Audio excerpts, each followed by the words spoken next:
the truth. When she smiles at you, she'll say, save that angels don't lie. Hello, hello, hello. Welcome to Angels Don't Lie. I'm your host, Jeannie Street, right here on KBGB Radio. I hope you are all doing really well. And tonight's show, we're going to be talking all about connecting to self. We're going to talk a little bit about crystals and your chakras, because this month topic is all around divination tools and how you can feel and live your best life.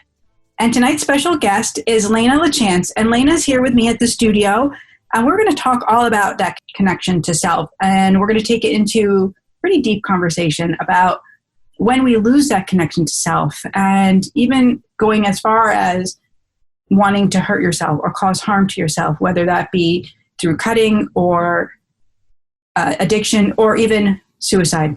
Mm-hmm. Because all of those things have, the common thing of a disconnect.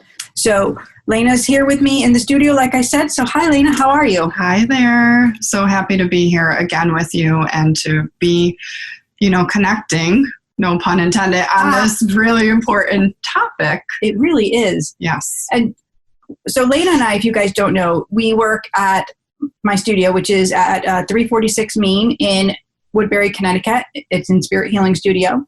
And Lena rents the front room, and she does spiritual counseling and energy sessions. And the one thing that we were talking about with clients and a connection in how we receive energy and how we help people when they're disconnected from themselves, when we see suicide or harming the body around somebody, what comes through for that? And it's interesting because coming from a licensed professional and then coming from, this angel girl here over here, this angel whisperer, they're seeing conversations. It's very interesting. We're finding those commonalities. So we have this private little study going on of, we're just talking back and forth about, what this means for our clients and how we can better equip them. Right. And that's the thing. So Jeannie and I were kind of talking about this. This is a really passionate topic for us because in each of our work, it's all about helping people to connect to themselves and live their best.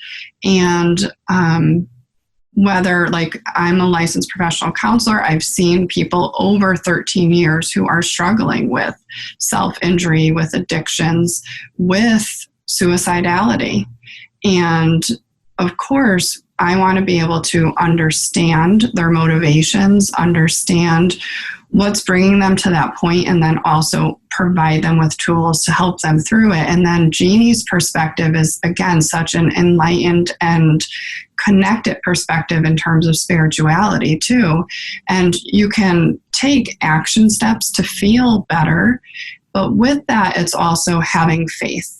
And when you're in those darkest moments, how do we tap into that faith? When you don't have any faith or when you're not even participating in your body. Mm-hmm. Before we came online, we were talking about, the range of clients. And I said, really, it's interesting to me over the past, 5 years of seeing clients professionally for me, of what I've seen in a row of when somebody comes in and they're disconnected from their body. And it's not even 8 times out of 10. It's 10 times out of 10 when I find somebody that's come into my office that is withdrawn, which means they're not in their body. They are causing harm in some way to themselves, whether it's physical, whether they have tried or attempted suicide, or they are self-sabotaging and there's an addictive behavior. 10 times out of 10, that person's an empath. Mm-hmm. 10 times out of 10, that person is that sensitive being who is feeling energy and not understanding. Mm-hmm. So there's a disconnect. They don't understand what's going on in their body.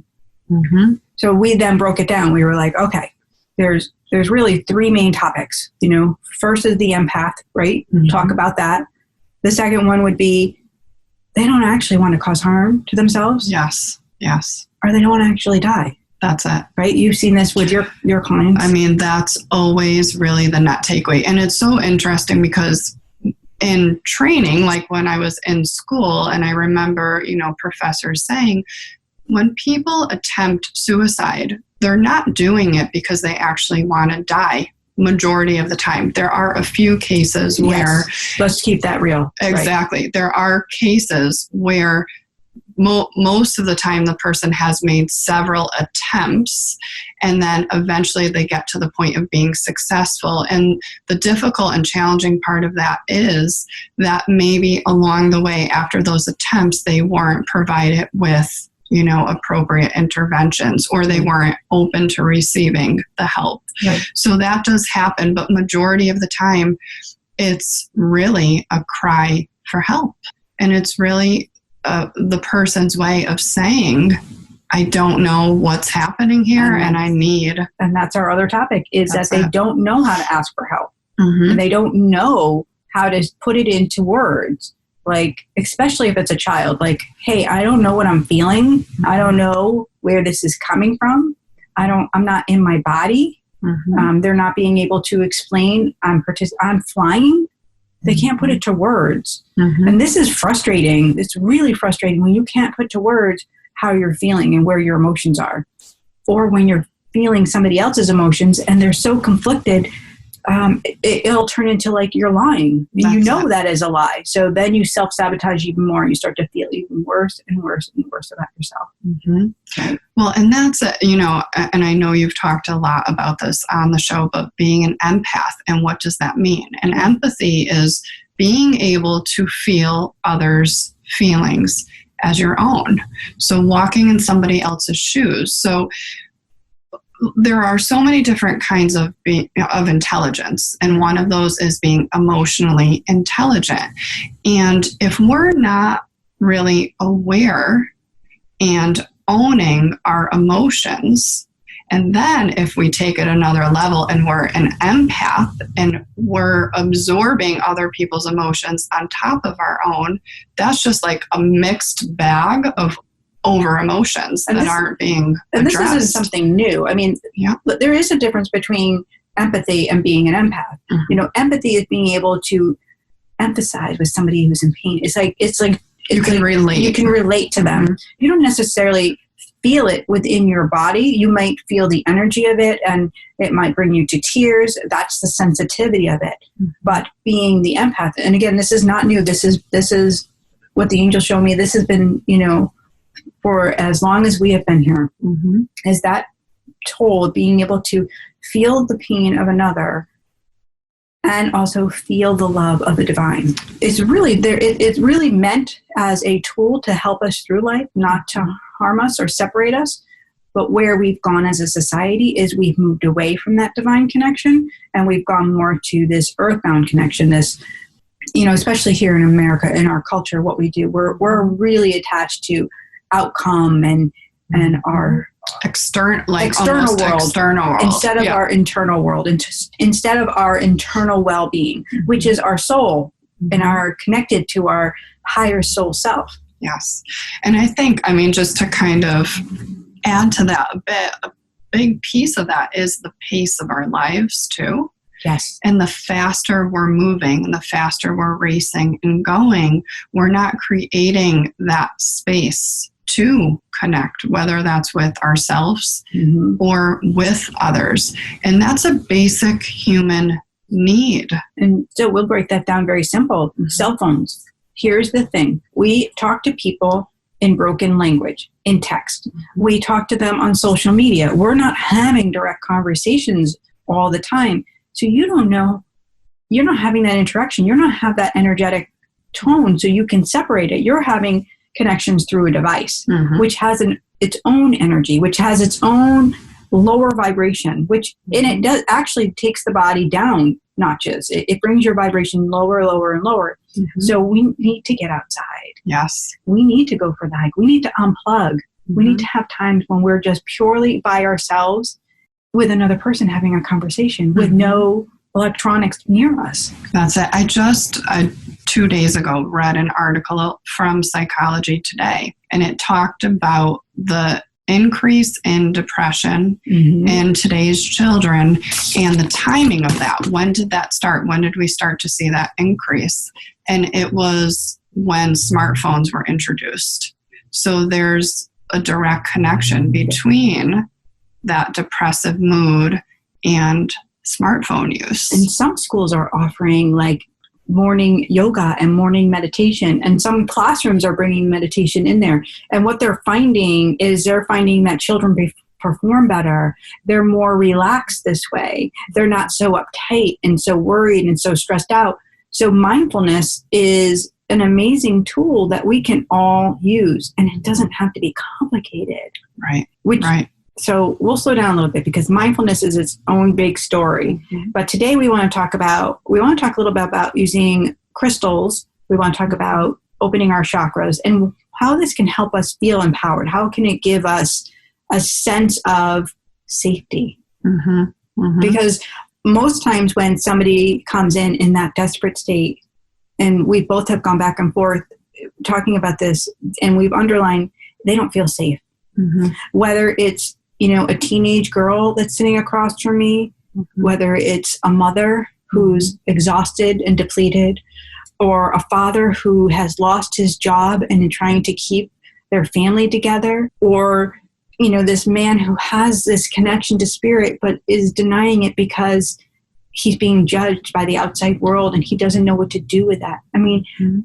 You don't feel safe in your own tone. You don't feel safe to say, who am I? Exactly. Mm-hmm. So how are we going to learn to be safe? And that's what we both want to share with you tonight. We want to share, how can you feel safe in your life? How can you help your children to feel safe in their life? Mm-hmm.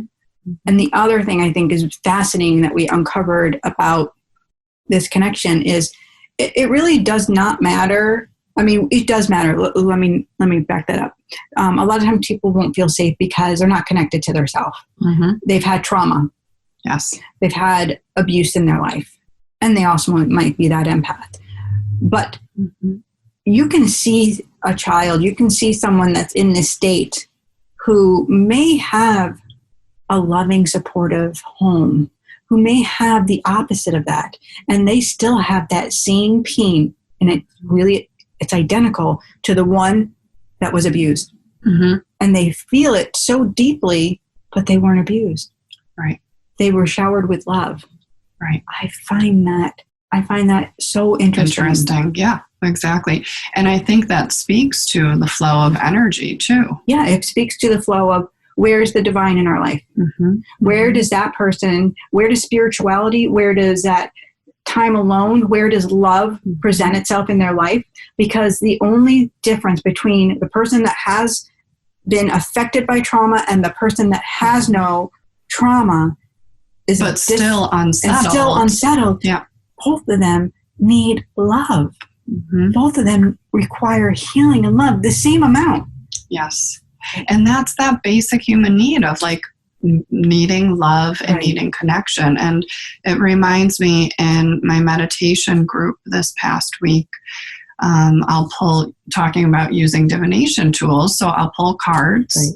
and use that as kind of setting the intention, or also as the message, to the channeled message for the group and what they need. Mm-hmm. And 2 cards were pulled, and they both had a message around what it means to thrive and the importance of thriving in our lives. And most of the time we're living in that survival right. place.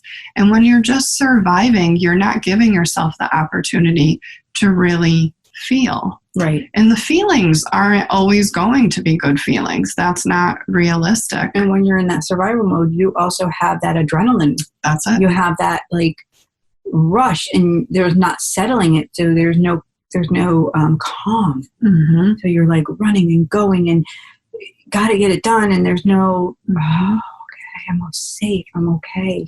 Exactly. And being able to kind of settle into that. And the 2 things like that came, one of the pieces that came out of those 2 cards was breathe. Mm-hmm. Breathe, which we can all access. Which is a meditation in itself. There you go. And appreciate. Gratitude. That's it. Love that, because, gratitude will change your attitude.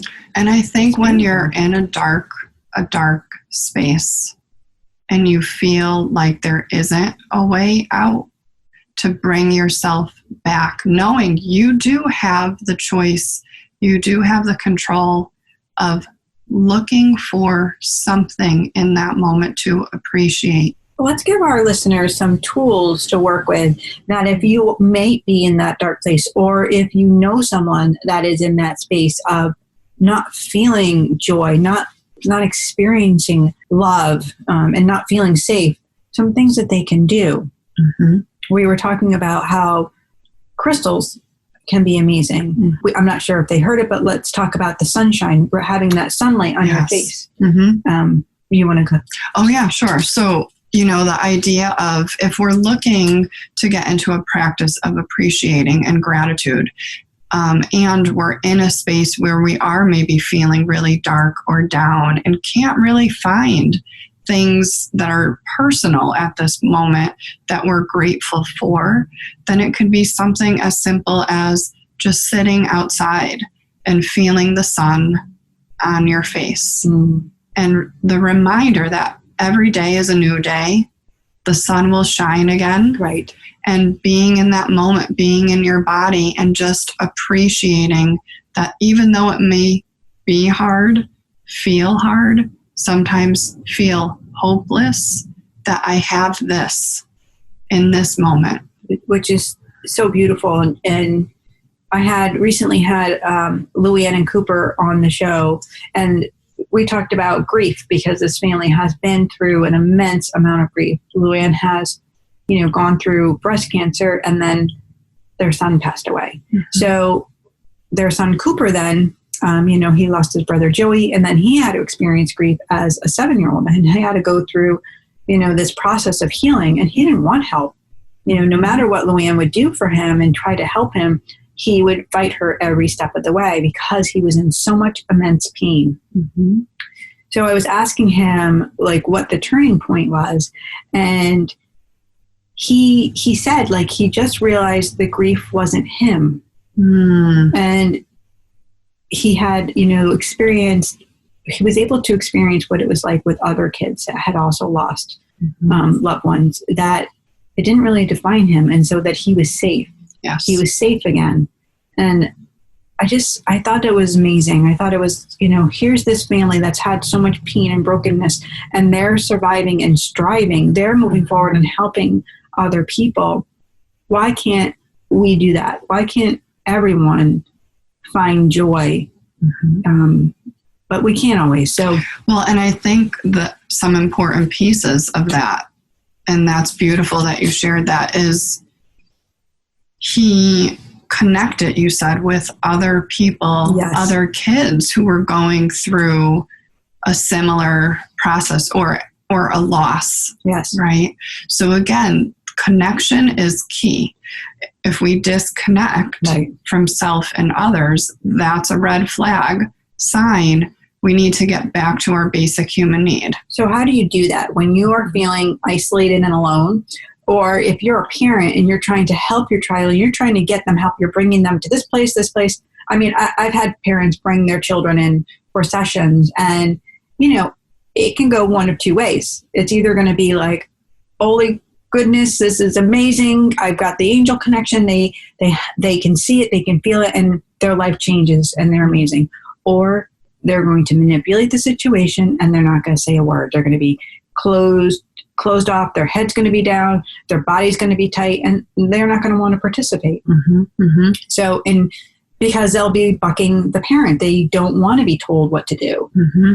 And I can understand that. Yes. Because as a stubborn teenager, you don't want to listen to your parents. You want to confide in your people you feel like are your friends. Right. And if your friends are in this lower vibration and you're continuing, how do we break that cycle? How do you break it? Yeah. And that's such an important question. And there really is no one size fits all answer to that. So how do we teach empowerment?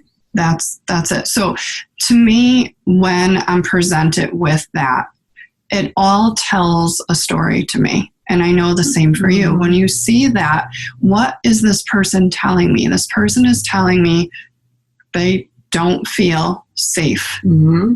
They don't feel open and vulnerable enough to open up themselves for themselves to help themselves at this point in time. Right. So when we're dealing with children, that's where I feel like it's important for the parents to get the support through that.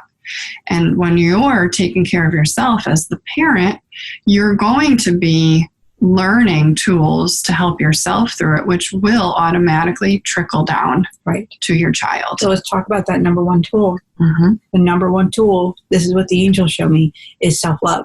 Mm-hmm. Because with self-love comes that respect. Not only respect for yourself, but then you teach other people how to respect you. And when we're not respecting ourselves is when we get to that dark place, that separation from love. When we get to that, I don't belong anywhere, or I'm not comfortable here, or nobody understands me here.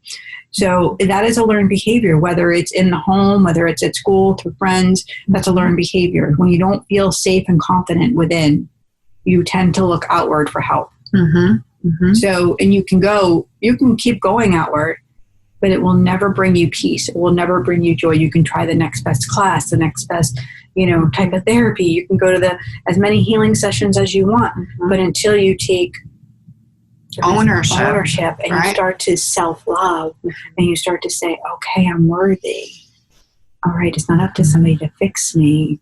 It's up to me to start to respect myself and honor my body, honor my being, honor my place here in this family.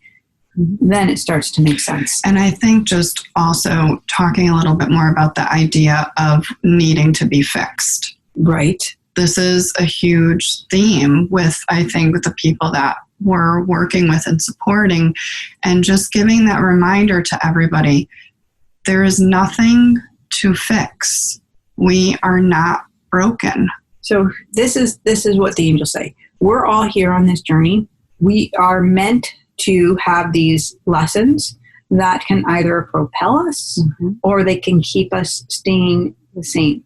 So your pain can propel you into your future. So even if you're depressed and you're anxious and you're, thoughts of hurting yourself, you can use that pain to tell a story. And people do it all the time. They do it in songs, they do it in poetry, and they inspire other people. Yes. They spark. Actors can do that. So painting can do that. Art, it's just amazing what we can do with our pain, how it can transform. I mean, people that run foundations that are raising money for all over the world, you can take your pain and it can actually mean something, or it can stay the same and grow until it's like a darkness. Well, and that's like what Cooper was saying too, when he said, like, this isn't me. The pain, it becomes a choice. Is the pain going to define me? And is that going to be the rest of my life and my story? Or how can I use that pain and turn it into a purpose? Right. How can I look at that pain? Because Jeannie and I are sitting across from each other right now. I know looking at her and she looking at me, we've had pain. Mm-hmm. We've lived through pain.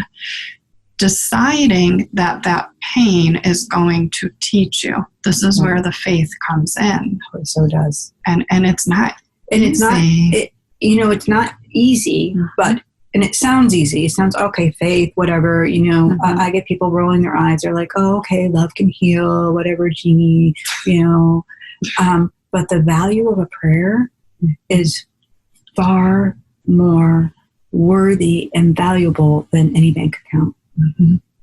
The merit of it, what it can do for your life, how it can is miraculous. Yeah.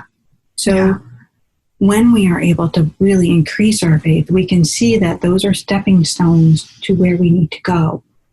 Mm-hmm. So we talk a little bit about the energy centers. And the reason I want to bring this up is when we have disconnect from source, and we all do, we're human, we're going to not be connected at all times.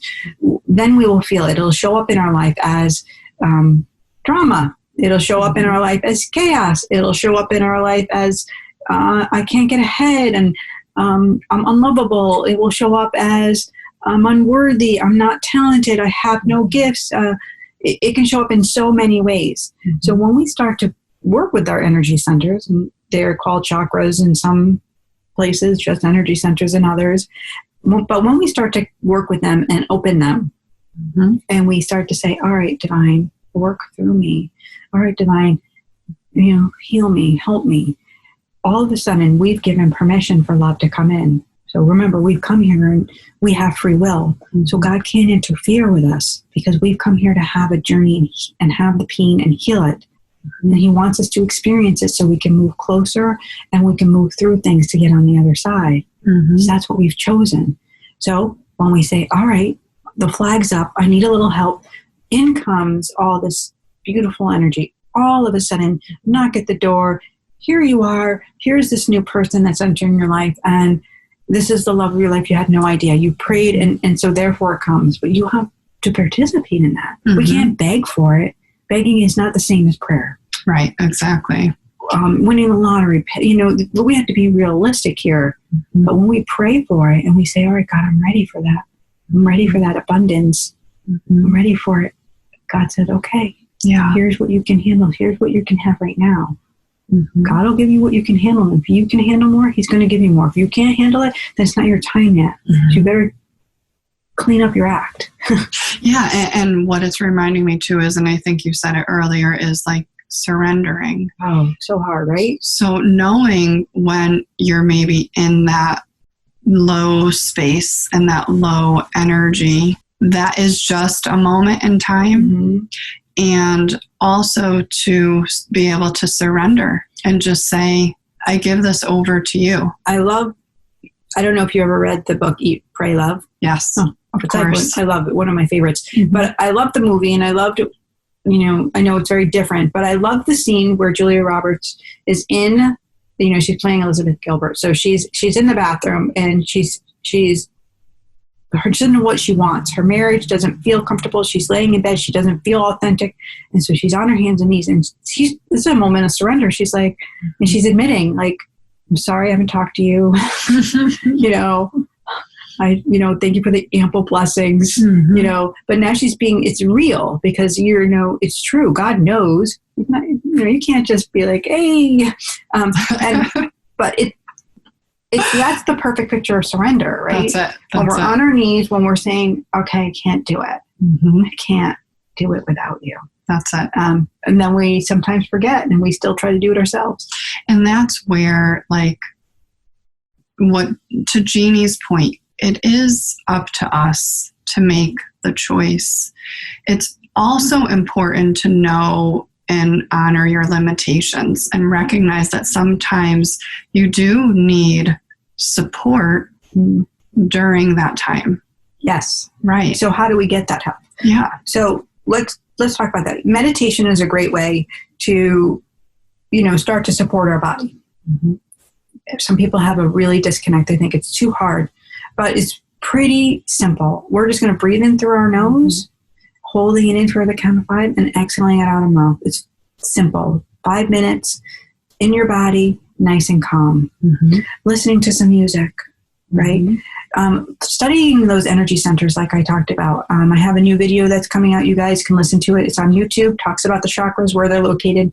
And you can learn so much about yourself by, delving into that. Using the crystals, having a crystal like an amethyst by you or a rose quartz, because they're healing stones to help you to raise your vibration. Using angelite stone, which is such a beautiful spiritual connection, or celestite, which helps us connect to the higher beings, helps us connect to source. Beautiful stones that will help move that energy through our energy centers, raising our vibration. Perfect. And just with the energy centers and the chakra work and the sessions that we do with our people, when we're able to kind of remind them, well, this energy center represents these emotions. And then I love when I see the light bulb moment from them. Yes. Where they're like, wow. Right. So what I'm thinking or what I'm feeling is translating in my body. Right. That right there is a connection. Right. And it helps to validate Because if you can't explain it all the time, you're just feeling it and you don't understand it, there's no context, that can be a disconnect. But to be able to connect it in your body and with the meaning of it is, I think that really helpful. I love that you use the word validate, because I think that's another important part, because we all want to be validated. But our feelings and our emotions are two different things, right? The emotion is connected to a past memory, right? So we have an emotional state, and the feelings can arise sometimes from that, and sometimes they can arise from ego. So they can be very tricky. So there can be a false sense of truth. So when we start to work with that and we start to uncover, say, in the root, which is, our balance, our stability, it's also our fight and flight. It's why we become unbalanced in our life and why we have such chaos. So we can be very emotional about that. We can be like, well, I didn't feel loved early on. Well, that makes sense because it's the beginning of how you developed, right? So that's off balance. So now we're going to learn self-love. Right. So we're going to learn a new stability to feel safe. So working with that one energy center, we can let go of any stories that you replay and just go to that tone and feel stable and safe within you. Yes. Transformative. Right. Yeah. That's beautiful. Bang. I know, right there. Right. Yeah. So working with a healer is another great tool. So if you are a self-learner, I would suggest you go on, study the chakras, learn about some crystals, research. You can go onto my website. You can go to Goddess University. We have lots of free resources for you as well. You can check out my YouTube channels because I have lots of videos on this type of work as well. So we have resources. If you're somebody that needs somebody to help you, if you need a little guidance, finding a healer. And I always say this, make sure that they're God-based. Get some references before you go out and have anybody work with your energy, because this is big stuff, guys. This is, your energy, and it's important that you are in good hands. That's it. Yeah. Listening to music, doing some type of art, like using your hands, whether you're going to cook or cleaning or you're going to go for a hike. When we start to move energy and we start to express it, you start writing. If your music starts singing, well, all of a sudden that creativity is going to spark, and you can move that pain. You can get those tones out of you so they don't stay in. Exactly. Don't stay stuck. Yeah. Go outside, and if you need to yell, yell. I love putting on a loud song and singing that loud. Sometimes it's got to be like a rock song, and it's yeah, felt it out. Yeah, sure. It feels so good, right? Yeah, completely. Music is, for me, what a big motivator. Yes. Or if I'm feeling down, I'll listen to some sad songs to just release those feelings and to be able to let that flow and move through You're me. validating yourself. Right. You're allowing yourself a moment. Sometimes we need a moment to get real with ourselves, and then we can say, all right, Jeannie, you're being a little silly. Let's let that go. But if you're not real with yourself and you're always so serious and you're thinking in the negative, well, that's what's going to keep coming. So we want to change those patterns. So, claiming responsibility, taking ownership, healing, being ready to participate is so important. It's so important. It's everything. With that said, though, I want to also be mindful about if you are a child, if you're a child and you're in a home that is dysfunctional or abusive, I think it's important to also know that there are resources for you. Yes. You may feel like you can't share or trust, or however, change only happens when we change. And I believe that our parents and our parents' parents and all of the ancestors, they've done the best that they can with what they're working with. And sometimes it takes the child to be the teacher. Yes. And I'm saying that because I feel like maybe if you're feeling stuck as a child, and, I had a client recently who is an adult now, but as a teenage girl was in an abusive home and felt stuck and didn't know who to turn to. And so she turned to attempting suicide. And she said, I did not want to die. I did not want to kill myself. I just wanted people to listen to me. And so I encourage anyone out there, whether child or not, if you are feeling that way, knowing you have the choice to reach out to other people. So as a child, you can reach out to a school counselor. You can reach out to a family friend who's a trusted adult. You can reach out to a clergy member, a doctor when you go for an appointment. There are other people you can reach out to. Yes. And let them know what you need and where you're at so that people can provide you with that support. Right. And change will happen, and maybe and hopefully it will be for the better for the adults in this case who are involved too. Right. And it will be a wake-up call. Right? So yeah, it's interesting. This is one of the reasons why I did foster care, because I wanted to give parents a second chance. Of course, for me, it was all about like the children and like protecting them and the angels.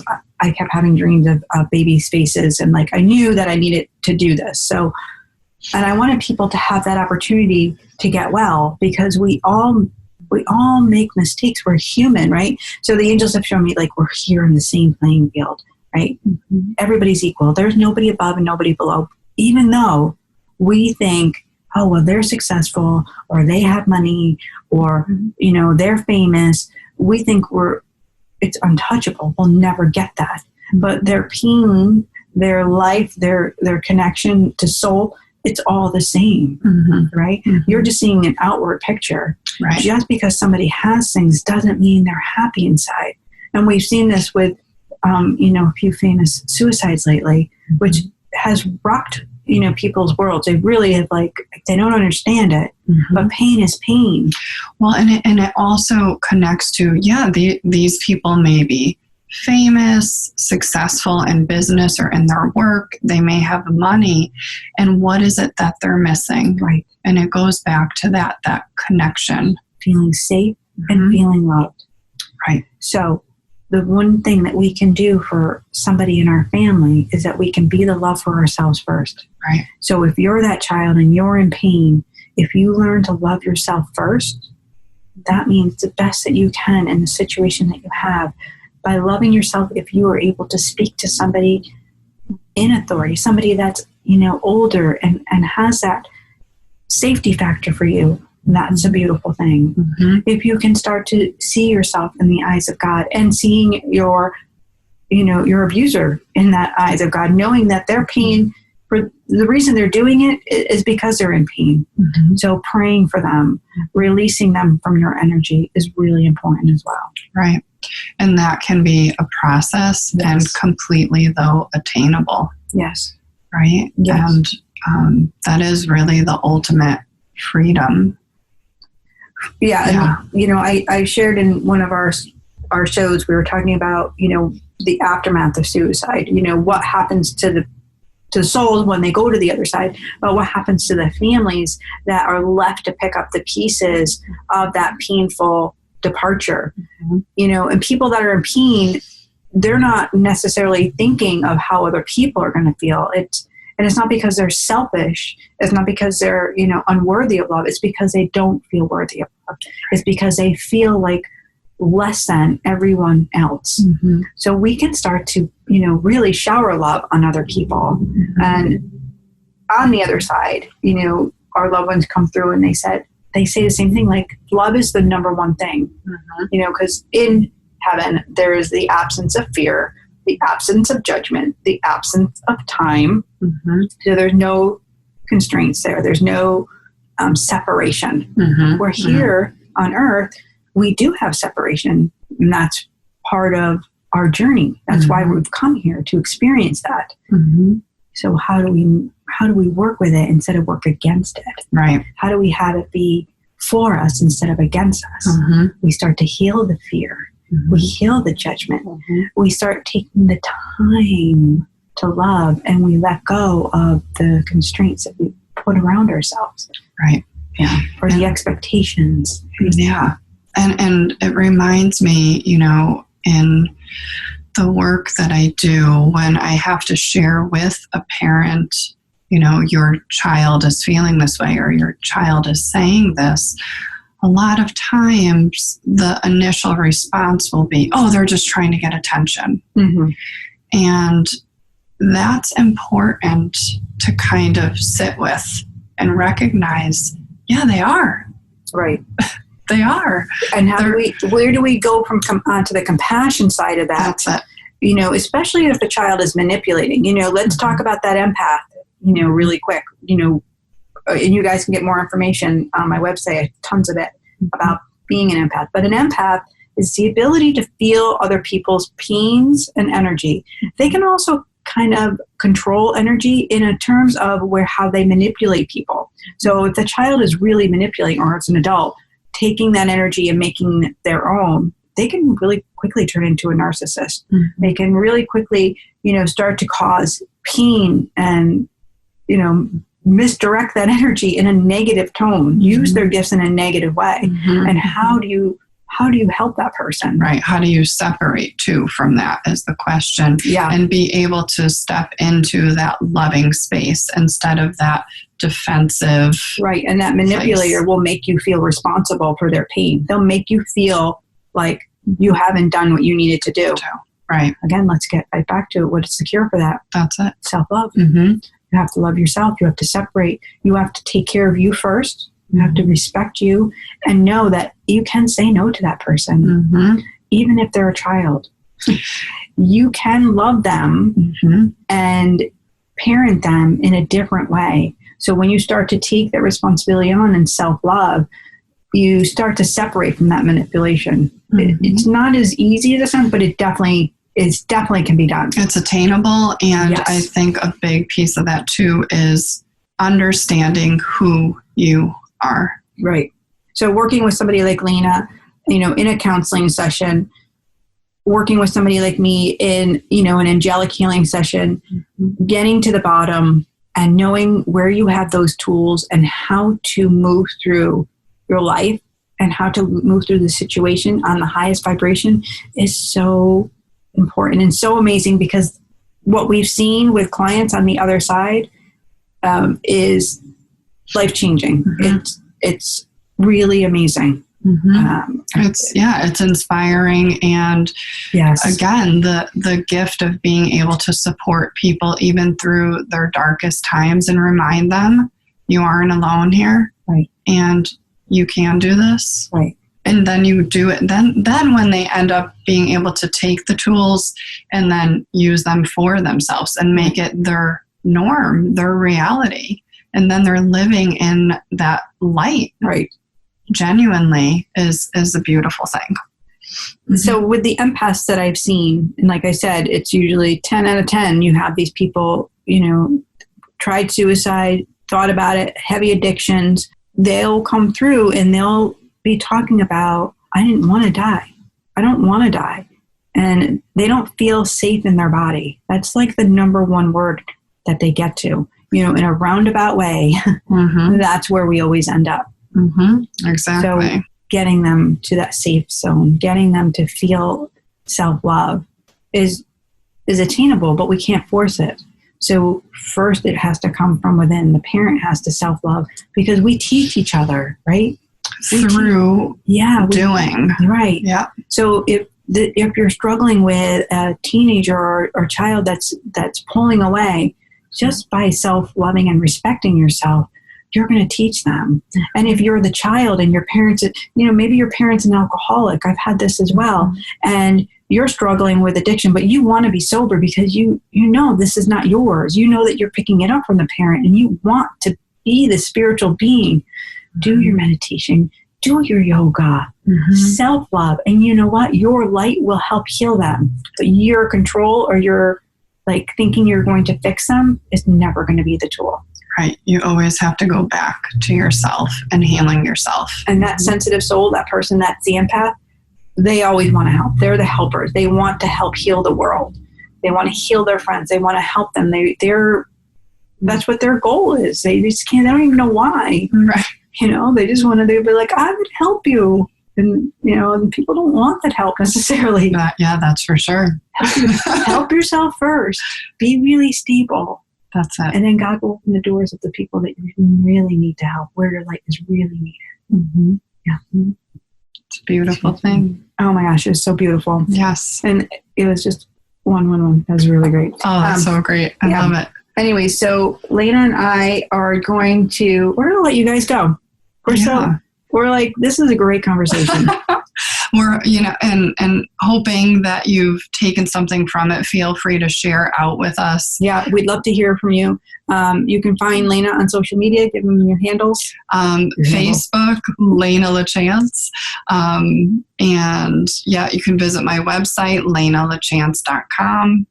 And I provide individual counseling work, intuitive energy, healing work, meditation groups, and I'm going to be running a mother-daughters retreat. Oh, I'm so excited about that. Yeah, in October, and it really is all around connection and communication for moms who are maybe struggling with having that kind of relationship with their daughters. And I'm also going to throw out that Lena also does hypnobirthing, and she takes private clients as well, because she always seems to leave that one out.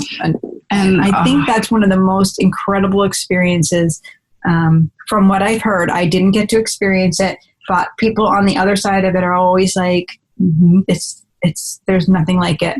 So hypnobirthing, it's amazing. And talk about connecting with yourself and connecting with your baby, and really starting from such a healed space before making that huge transition in your life. Yeah.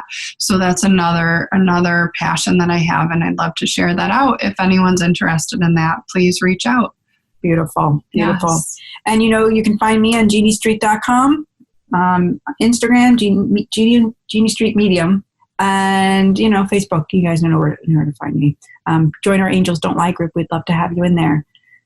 You can check all the new classes on In Spirit Healing Studio. We have lots of great things coming up for the fall. We're pretty psyched about it. Mm-hmm. Well, I thank you all for tuning in and listening, and I hope you remember that you are the light, you are bright, and you are the love. And I know what I know, because angels don't lie. Have a great night, everybody. God bless. The cross on her arm is a truth. When she smiles,